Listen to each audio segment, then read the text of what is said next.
Welcome back in. 4:15 is the time from the Princeton Orthopedic Associates studios. This is the Zach Gelb Show right here on Fox Sports 920 The Jersey. We opened up the show talking Phillies and Eagles, and when we got to the Eagles, we talked about Alan Barbre being cut, Marcus Smith being cut as well. But we also talked about the speculation of one Jordan Matthews. Is this injury related or is this contract related? Howard Eskin on his Twitter page just has a tweet that is breaking news. He says he's hearing that the Eagles wide receiver and Jordan Matthews will participate in practice tomorrow and will explain his knee injury. So that's the latest news on the Jordan Matthews saga. And now joining us from the Delaware News Journal, he covers the Eagles on a daily basis, and that is Martin Frank, who's kind enough to hop on board with us right now. Martin, welcome back to the show. We appreciate it. Thanks so much. And how are you? I'm great. Thanks for having me, Zach. Always a pleasure. Well, thanks so much, and we appreciate you hopping on board with us today on this Wednesday. Let's get into this Jordan Matthews story. There's been two sides of it. We'll hear what Matthews has to say tomorrow. Your gut is telling you what? Is it more contract-related or is it more injury-related? Actually, I think it's both. I mean, it's kind of like, the knee is still an issue, and I think it kind of goes back to last season. He missed two games because of an ankle injury, and I think he tried to play through it and stuff, and, he was kind of effective, but not as much. And I think, with an injury like that, it just, it can gradually, get up and, affect other parts of your body because you try to compensate for it. And, I'm not sure the extent of the knee injury, but, it's something Doug Peterson wouldn't elaborate on yesterday. So I'm very interested, just like everybody else, to hear what Jordan Matthews has to say about it tomorrow. But, you would figure, after he missed the last 3 weeks of the spring workouts, that, it would be fine with 5 weeks off and everything like that. But I would say it's somewhat concerning that it isn't. So, it's definitely going to be interesting to hear what he has to say. And then, obviously, the contract probably plays a part in it, too, because, why would he feel like he has to bust his butt, in the spring workouts if the Eagles aren't even going to talk to him about extending his contract? So, yeah, I think it's a little bit of both. When I look at this situation, I think Jordan Matthews is a good number 2 wide receiver. I think he's a positive for this football team, and he has good synergy with the quarterback in Carson Wentz. Some people, though, they were on the side earlier this week of maybe that you try to trade Jordan Matthews. With all that being said, since you get to see every game that he does play and a lot of the practices, how would you evaluate his tenure so far with the Philadelphia Eagles? Well, I think from a personality standpoint, you couldn't ask for a better teammate than Jordan Matthews. He's he's outspoken. He's a leader. He's a good role model to young guys. I mean, you see him after practice. He's there the longest with the jugs machine. Every time he catches a ball in practice, even if it's an individual type of drill, he runs it all the way in the end zone. I mean, that's the kind of attitude you want to see rubbing off on the other guys. I mean, he's the perfect role model for that. And you look at his first 3 seasons in the league, he's, except for his rookie year, because they still had Jerry Maclin, but the last 2 years, he had the most yards receiving. He was kind of like the go-to guy, in the clutch. Yeah, you drop some passes every now and then, but, he was easily the best receiver the last 2 years. And, with all the problems they had, he still, he's had at least 800 yards receiving the last 2 years. So you would think in a system like this, now that they got Alshon Jeffrey and Torrey Smith, that a guy like Jordan Matthews can kind of thrive in the slot because he'd have more room to operate. So I would say he's been kind of a good player for them. And, if they're going to trade him, they have to make sure. I mean, no one's going to want him if there's a knee problem. So it depends on, what you're going to get for him. If you go in with trying to trade him and there are all these questions about his knee, well, you're not going to get as much in return. So, I think before any of that talk really takes off, you need to know that he's totally healthy. And I don't think this is anything the Eagles have to rush. When you look at the caliber of player that we're talking about, a good player, not a great player. So I think they could wait until the end of the season to get a contract done if they do have hopes to extend him, because they do have that year left on this current deal. What would a fair extension be for Jordan Matthews in your mind? Oh, well, That's hard for me to say. I mean, I'm not an agent, but you see some of the money getting thrown around. But then again, like, you look at what Alshon Jeffrey did. He got a 1-year deal, like a kind of prove it type of contract, and maybe that's the way for Jordan Matthews to go. If he were to leave as a free agent, maybe somebody would sign him to a 1-year deal, kind of show me what you got, show me that you can be like a number 2 guy, on our team and be that. But as far as the Eagles extending him, I mean, if they're going to sign him to a long-term contract, I would think they would do it now as opposed to before he gets to free agency because, obviously if you get to free agency, there's a chance it can cost him a lot more than it would at this point. Yeah, as we've seen in the last few years from a wide receiver perspective, like you were alluding to, it's been a bizarre market for wide receivers. Some guys get paid a lot, then other guys have to do it on a 1-year type of deal, prove-it type of deals. We're talking to Martin Frank right now from the Delaware News Journal who covers the Philadelphia Eagles. Looking at the rest of the wide receivers, we expect Torrey Smith to bounce back. We expect Alshon Jeffrey to have a big year. Some people are holding out hope still for Nelson Aguilar. I just don't see it. How about the camp of people that are still holding out hope for one Nelson Aguilar? Well, I mean, this is whether you think he's going to be a decent receiver or not, this is like his make or break year. It was kind of like, if he's going to be a guy who could be a serviceable wide receiver, who could be like a number 2 or a number 3, I mean, this is the year where he has to show that. As far as the Eagles are concerned, or else he's not going to be back next year, just like Marcus Smith, is not back now.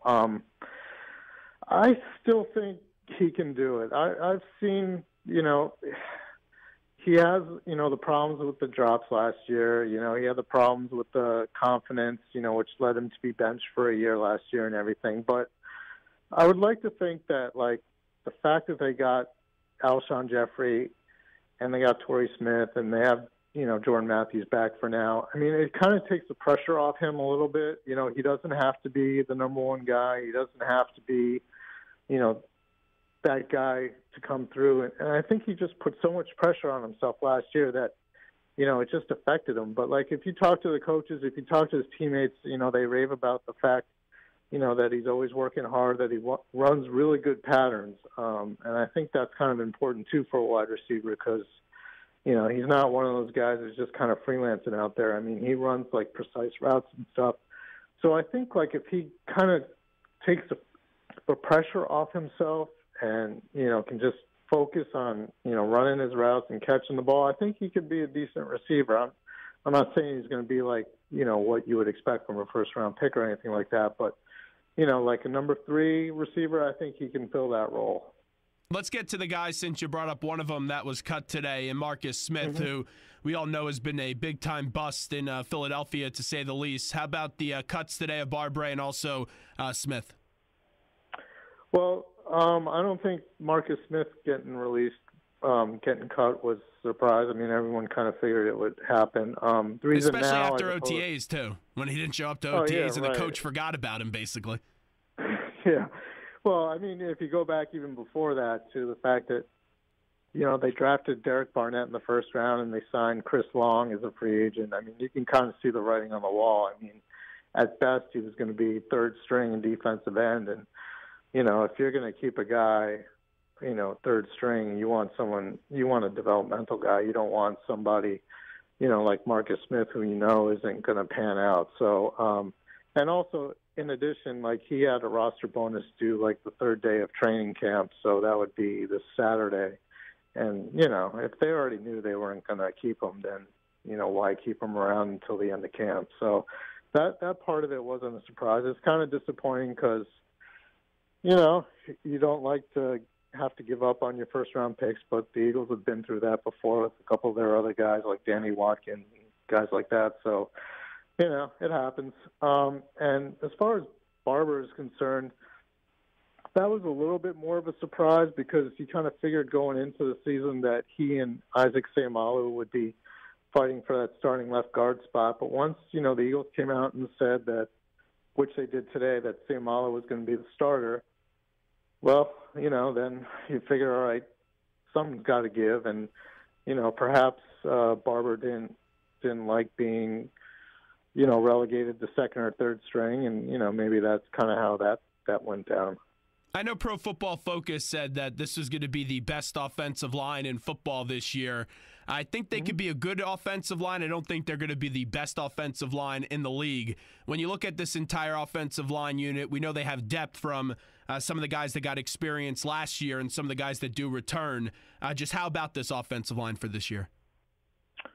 When you look at it from top to bottom, it's probably as good an offensive line as the Eagles have had in quite a few years. I mean, but you're also taking in some assumptions, like number one, that Jason Peters at left guard at the age of 35 is going to be able to make it through a whole season. Big if. Still be at at a Pro Bowl level. But I mean, there hasn't been anything to kind of indicate otherwise so far. I mean, even last year, I mean, he played pretty well. Not as well as he had played in previous years, but still enough to be like a top 10 left tackle and stuff. And then when you look at right tackle, Lane Johnson's probably one of the best right tackles in the NFL, I would say. I mean, I don't think that's a stretch by any means. The problem with him is, he had that 10-game suspension last year for PED use, so there's always that kind of in the back of your mind. So when you look at the two tackles, theoretically they should be among the best tackles, in the NFL. And then inside, Seumalo, has done everything, has shown to be a pretty good player so far in his rookie year. Got Brandon Brooks at right guard, and he was fine last year other than, he had the sickness problems where, he was like vomiting before games and was kind of nervous, but I think he's gotten that taken care of. And, I guess the question is, what are they going to do with Kelsey? I mean, there's been talk about possibly trading him, in which case Seumalo could, slide over to center, or Stefan Wisniewski, who has, 5 years of starting experience at center, could play there too. So, top to bottom, I mean, they're pretty deep. And, if Peters plays at a Pro Bowl level and Lane Johnson at a Pro Bowl level right tackle, I mean, they could be one of the better lines in the NFL, for sure. Wrapping up with Martin Frank, who joins us right now from the Delaware News-Journal. You take a look at this defense. This is what I think is the ultimate demise of the team. Everyone knows that the secondary and the weakness at the corner spot.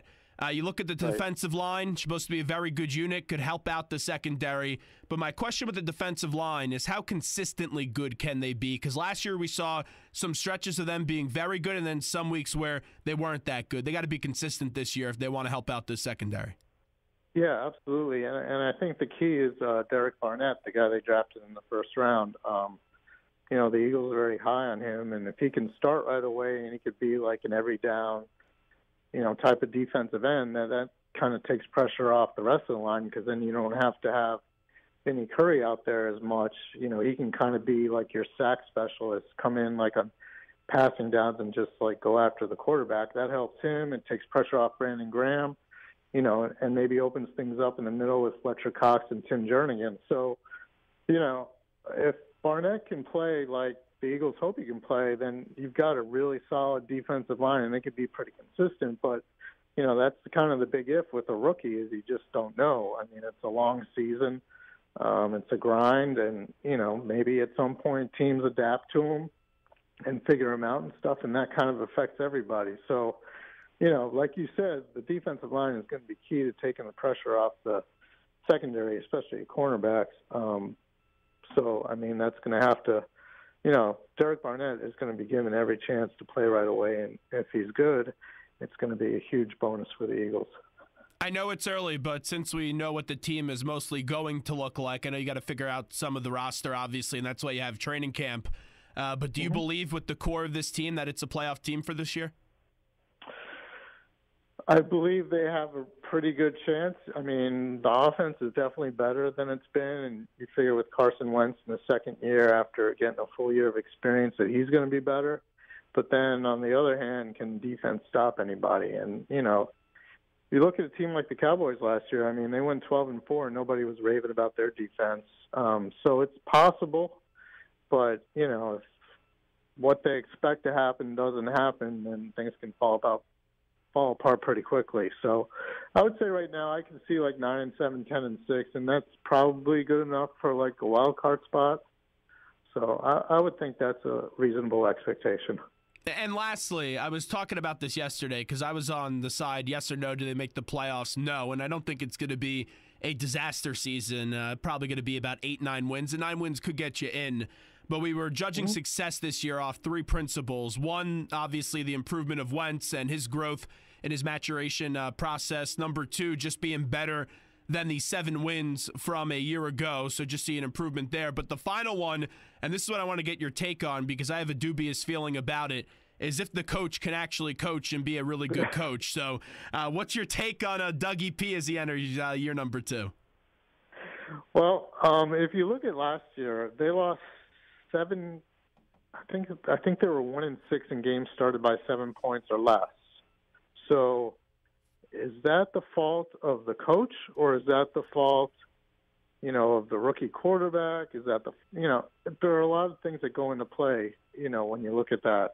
But still, 1-6 in games decided by 7 points or less. I mean, there's got to be some of the coaching involved in that. So to answer your question, as far as, is Doug Peterson the guy who can kind of get him into the playoffs? Well, I mean, you gotta win those close games because that's what a lot of the NFL season comes down to. And we did not see that last year. So does he have it in him? I think he does. But, until they pull out some of those games, that's going to be the big question for this season because if they have another 7-9 season or 8-8 season or even worse, I mean, you got to blame the coach, right? Because they did pretty much everything to improve the offense around Carson Wentz, and he's got another full year of experience underneath him. So, if it doesn't work out, then, yeah, I would think this is a big year for Doug Peterson. And that's what scares me. It's the decision-making because we see he could get a team ready to play like what happened earlier on in the season up against Pittsburgh and that dominant performance at home. Mm-hmm. We saw him overcome a lot of adversity with Josh Huff situations, Nigel Bradham, Lane Johnson, things that we were talking about. But you look at those big, crucial decision-making up against the Cowboys, the Giants, the 2-yard challenge play against the Packers. That's why I'm really hesitant, Martin, and why I think this guy could or could not be a head coach. And if he doesn't show that early on this year, this Doug Peterson era could be over pretty quickly. Well, yeah, and I was just going to say that. I mean, I don't think he's going to get, if things go bad, it would not surprise me at all if, he only gets 2 years. I mean, you're kind of seeing that more and more in the NFL, and I don't think the Eagles are the kind of team that's going to be patient, waiting for a coach to develop when they feel like they gave him the players to, be at least a playoff caliber team. So, yeah, I mean, by going out and signing guys like Jeffrey and Torrey Smith and, some of the guys on defense, they're expecting to be better, not worse. So, yeah, I mean, the buck would have to stop at that point at the coach. Martin, hey, great stuff. We continue to look forward to reading your Eagles coverage all year long, and thanks so much. Let's do it again real soon. All right, definitely. Pleasure, and, yeah, let's do it soon. Thanks.